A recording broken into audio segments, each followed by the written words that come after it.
Many people think that print was just a wonderful thing that led to the scientific revolution, but most books that were printed at that time were conspiracy theories about witches and Jews and whatever.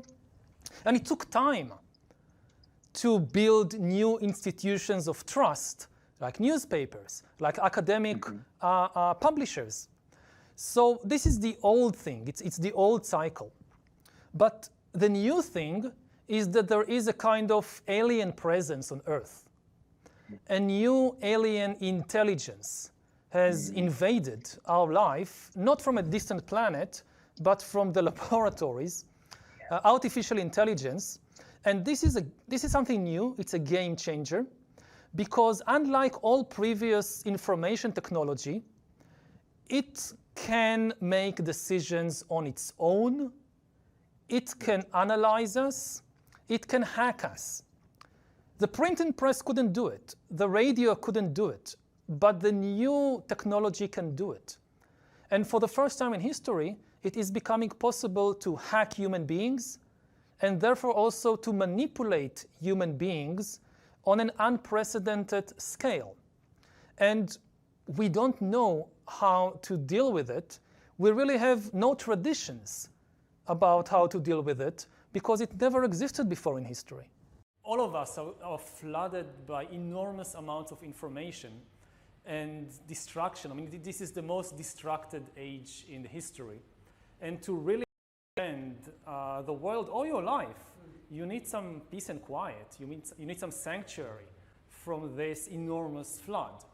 I think the most important thing to know about living in the 21st century is that humans are now hackable animals.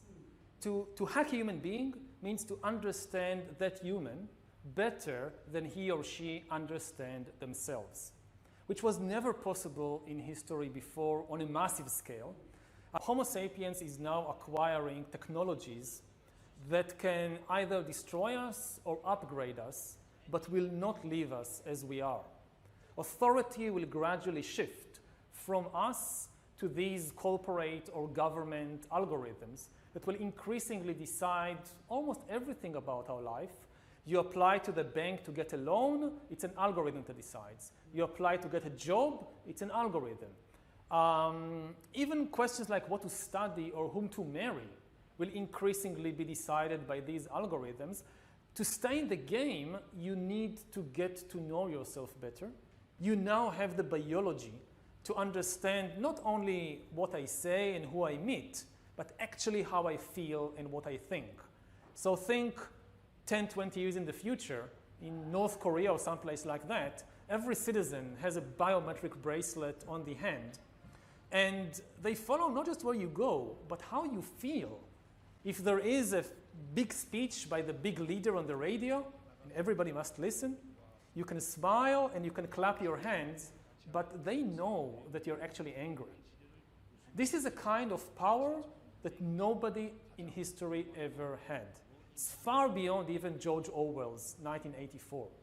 And this is not science fiction. It's not 1,000 years in the future.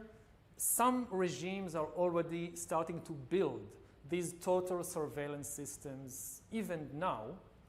Don't have any answer in the Bible what to do when humans are no longer useful to the economy.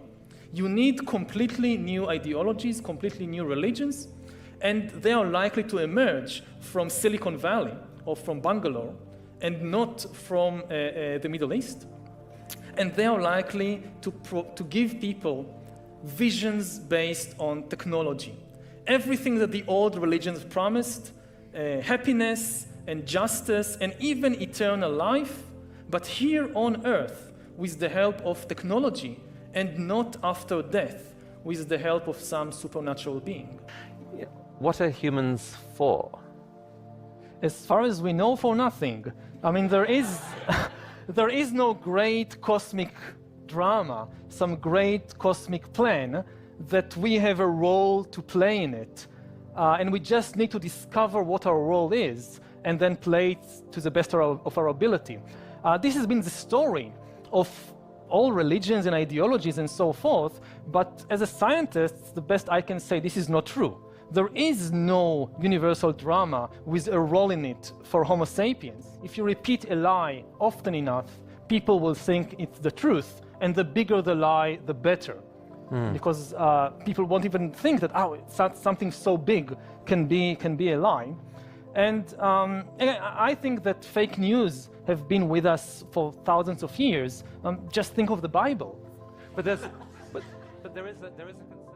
We are probably one of the last generations of Homo sapiens, because in the coming generations, we will learn how to engineer bodies and brains and minds. Now, how exactly will the future masters of the planet look like?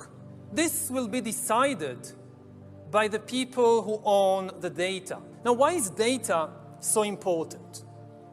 It's important because we've reached the point when we can hack not just computers, we can hack human beings and other organisms.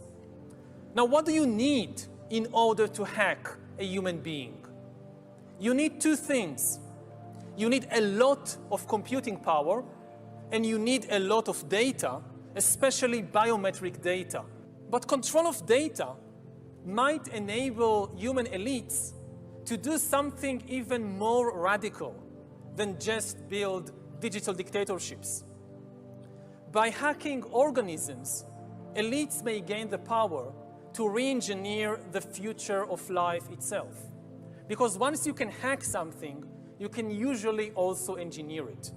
All of life, for 4 billion years, dinosaurs, amoebas, tomatoes, humans, all of life was subject to the laws of natural selection and to the laws of organic biochemistry. But this is now about to change.